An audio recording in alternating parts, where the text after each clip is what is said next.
정경제부 장관께서 보고해 주시기 바랍니다. 예, 다주택자 양도소득세 중과 유예 종료 및 보완 방안에 대해서 보고를 드리겠습니다.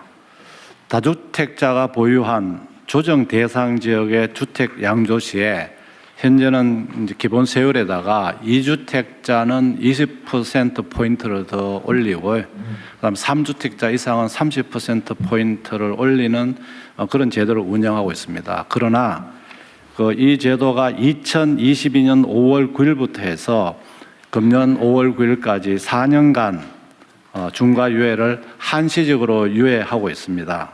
하지만 그동안에 저희들이 정책을 운영한 결과 정책 신뢰성은 제한되면서 또 비정상적 불공정한 형태의 어떤 그런 유발 현상이 나타났기 때문에 이제는 좀 정상화할 필요가 있다는 이런 생각에서 이번에 이제 중과 유예를 종료할 예정입니다. 그러나 지금 그동안에는 이제 부동산 거래 관행이라든지 또는 최근에 그 조정 지역을 확대한 경과 등을 감안해서 시장에서의 현실은 감안하면서 또 국민 불편을 최소화하는 방안을 저희들이 오늘 제안하고자 합니다.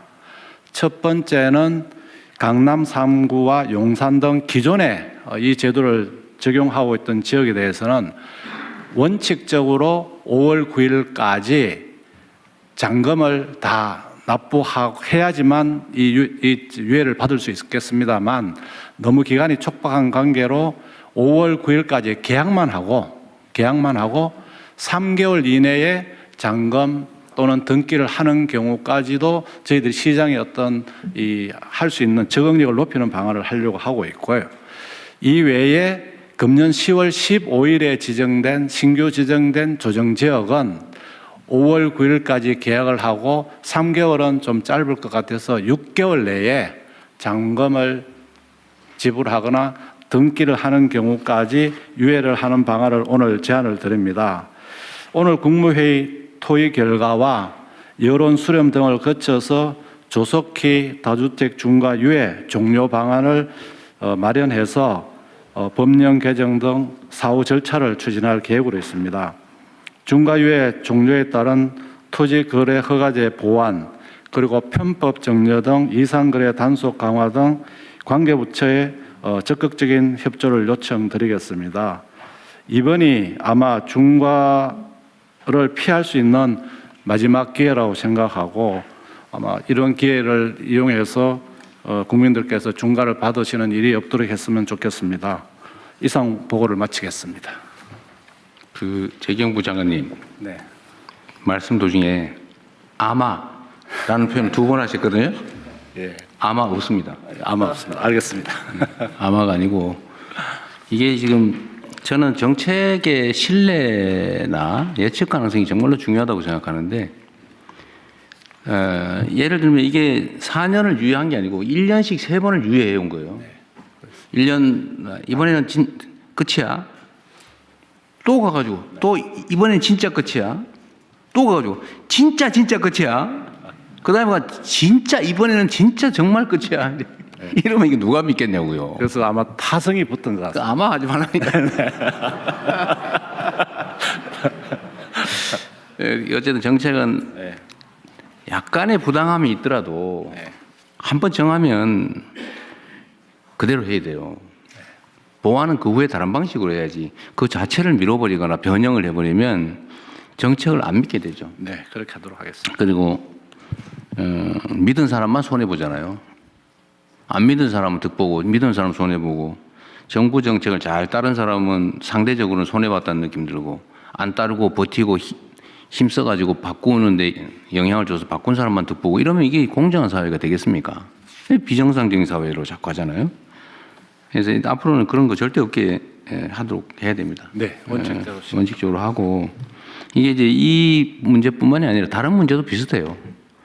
정책을 준비하고 발표할 때 정말로 치밀하게 시뮬레이션하고 그래서 언제나 레드팀이 꼭 있어야 됩니다. 반박해보고 그리고 가능하면은 이해관계자들 의견도 다 듣고 또 소위 많은 사람들이 지켜보는 가운데 브레인스토밍을 해가지고 모든 가능성을 다 점검을 해야죠.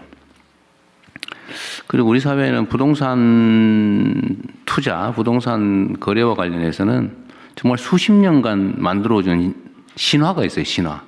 불패 신화. 그리고 여기에 또 너무나 많은 사람들이 또는 힘 있는 사람들이 이해관계를 갖고 있기 때문에 정책 변경이 너무 쉬워요. 그래서 사람들이 그렇게 믿게 된 겁니다. 이거 끝나면은 결국은 매물이 잠길 거고, 매물이 잠기면은 매물을 팔게 하기 위해서 또 연장할 거고, 뭐 이렇게 생각하잖아요. 지금도 사실 그 생각을 하고 있어요. 그리고 5월 9일 지나서 안 하면 어떡할 건데. 버티면은 언젠가는, 응? 집 거래를 하기 위해서 또 뭐 풀어주겠지. 이렇게 믿잖아요. 그래서 이 가능성을 원천적으로 봉쇄해야 됩니다. 그래서 제가 그 말씀을 드리는 거예요. 대한민국의 부동산 이 문제는 정말 이 사회 발전을 통째로 가로막는 아주 암적인 문제가 됐어요. 부동산 거래하는 사람이 나쁘다는 얘기 아닙니다. 그건 시스템이 사회가 그렇게 허용하니까 그렇게 하는 거예요. 근데 그 정책을 제대로 못 만든 또는 의지를 갖지 않은 그 결정권을 권한을 가진 사람이 문제인 거죠. 최소한 국민주권정부에서는 그렇게 하지 않는다. 그리고 정책을 만들 때는 이 부동산에 대한 욕구는 워낙 강렬해서 구멍이 정말 바늘 구멍만한 틈새만 생겨도 그게 확 커져가지고 댐이 무너지듯이 무너진단 말이에요. 그래서 정책 입안 과정에서 정말로 치밀해야 돼요. 알겠습니다. 완벽하다 싶을 정도로 치밀해야지 아마 이렇게 하면 안 돼요. 네, 알겠습니다. 그 절대 안 돼요. 아마. 예? 0.1%가 안 돼요. 완벽하게. 그래서 이 정책의 신뢰, 안정성이 꼭 담보돼야 되겠다. 그 말씀 드리고요. 그러면은 이번에 매물 잠기면 어떡할 거냐. 버티는 게 이익이냐, 아니냐. 이것도 합리적으로 판단해야죠. 지금 뭐 일부에서 정부에 관계된 사람들 중에 다주택 있는데 니그부터 먼저 팔아라고 시켜야 되는 거 아니냐 이렇게 얘기하는데 저는 이것도 문제가 있다고 생각합니다. 제가 예를 들면 누구한테 이거 팔아라고 시켜서 팔면 그거는 그 정책이 효과가 없다는 뜻이에요. 제발 팔지 말고 좀 버텨줘 라고 해도 팔게 상황을 만들어야죠. 그 시켜서 억지로 파는 거 의미 없어요. 파는 게 이익이다. 지금 다주택을 해소하는 게 경제적으로 이익이다라고 합리적 판단이 가능하게 제도를 만들어야죠. 그런 제도를 만들 권한이 없거나 제도적 장치가 부족한 게 아니잖아요. 할 거냐 말 거냐만 남는 거지 얼마든지 할 수 있지 않습니까? 다만 이제 정치적인 정무적인 문제가 남겠죠. 그런데 대한민국에서 이 부동산 투기, 부동산 불로소득 공화국이라고 하는 것을 시정하는 것만큼 중요한 국가적 과제가 어디 있겠습니까? 그 이번에 안 하면 완전히 잃어버린 20년 뭐 이렇게 돼가지고 나라가 정말 심각한 위기에 처할 때, 즉 풍선이 터질 때까지는 그냥 그대로 쭉 달려갈 가능성이 높아요. 지금이라도 막아야죠. 그래야 피해가 최소화됩니다. 지금 단계에 할 수 있는 최선을 다하는 거고, 버티는 게 손해인 걸 설계를 해야죠. 네. 그거 할 수 있잖아요, 그죠? 네. 지금 규칙 따라서 하는 게 현실적으로 이익이라는 객관적인 믿음을 만들어야죠. 네. 그래서 이번에 또 했더니 또 안 되더라 이러면 앞으로 남은 4년 몇 개월 이 국정을 이끌 수가 없습니다. 그래서 반드시 이번에는 완벽하게 합리적으로 공정하게 제도를 설계하고 집행을 하도록 준비를 하시기 바랍니다. 네. 그리고 5월 9일까지 어쨌든 만료를 하는데 계약한 원래는 잔금까지 내야 되는 거긴 하지만 5월 9일을 양보할 수는 없고 네. 5월 9일로 하는데 다만 시간이 너무 짧고 네. 정부에서 이렇게 앞으로 뭐 또 연장하겠지라고 이렇게 부당한 믿음을 갖게 하는데 책임이 있습니다. 이때까지 계속 그랬으니까요. 네. 앞으로도 연장할 가능성이 있다고 믿게 만든 정부가 잘못이 있으니 이번에 한해서 계약한 거는 인정해 주자. 그때까지. 네. 그리고 기존의 것은 3개월. 그러니까 8월 9일까지. 네. 그다음에 작년에 새로 조정 지역으로 편입된 지역은 기간이 짧으니까 거기는 11월 9일까지 6개월까지 잔금이나 중도금을 잔금 내고 등기 내면 면제 중과세 면제해 준다. 어쨌든 그렇게 하시고요. 앞으로는 아마는 없다. 네. 확실하게. 확실하게. 들어가자. 네, 알겠습니다. 그리고 이 과정에서도 어쨌든 요 5월 9일까지 중과세 면제 네. 요 기준은 지키되 불합리한 결과가 발생할 수 있는 예외적 상황들이 있을 수 있잖아요. 네. 어쨌든 그 문제도 일부 검토를 좀 하도록 하시고요. 또 이런 것도 있죠. 버틸 수 있게 그럼 언젠가는 뭐 정권 교체를 한번 기다려보자 이런 것도 있을 수 있어요. 실제로 그럴 수 있습니다.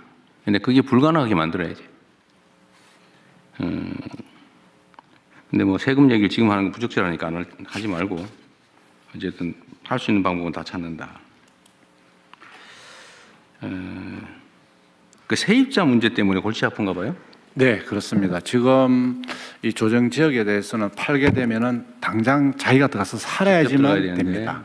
그런데 세입자가 있는 경우에는 이 세입자가 있기 때문에 당장 들어가서 살 수 없게 됩니다. 그래서 그런 부분도 지금 살고 있는 세입자의 임대 기간까지는 뭐 예외적으로 한다든지 해서 그 이유는 반드시 들어가게. 어쨌든 5월 9일까지고 네. 무조건 5월 네, 9일까지인데 세입자들이 6개월 안에 못 나갈 상황 또는 3개월, 6개월 안에 못 나갈 상황 그런 경우에 대한 보완 방안. 대안은 한번 검토를 해보시죠. 네, 그렇게 하겠습니다. 그러나 5월 9일은 변하지 않는다. 네. 네. 5월 9일은 확실하게 지키겠습니다. 네, 확실하게.